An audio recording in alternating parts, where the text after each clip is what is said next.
Meet Mary Lou Carino. She's the only Canadian to qualify to run the Badwater 135 ultramarathon. It's a 135-mile, that's 217-kilometer course, starting at 279 feet below sea level in the Badwater Basin in California's Death Valley.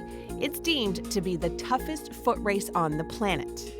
So I think the big question that everybody wants to know is, what made you want to do something like this? I think the challenge, kind of finding your own limits and going past them.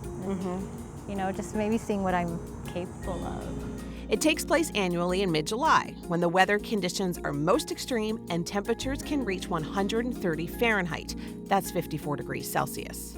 Very few people, even among ultra-marathoners, are capable of finishing this race. Do you have a happy place? People say, when something's really tough or something's really hard, go to your happy place. Do you have a happy place? During Death Valley, my happy place was the ocean.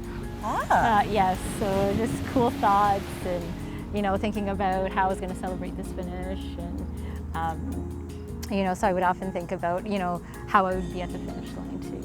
It's a hard question when you're running in this type of extreme heat, but I asked her what the best weather was. None.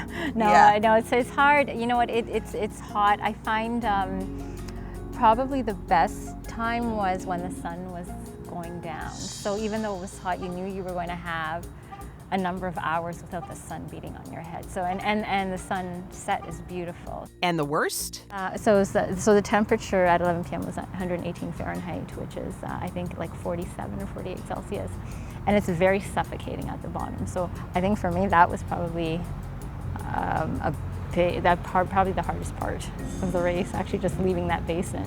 Cutoff time is 48 hours, and Mary Lou ran it in just over 41.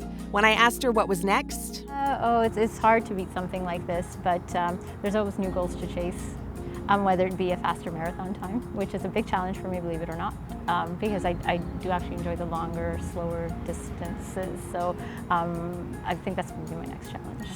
For the Weather Network, I'm Emily Vukovic.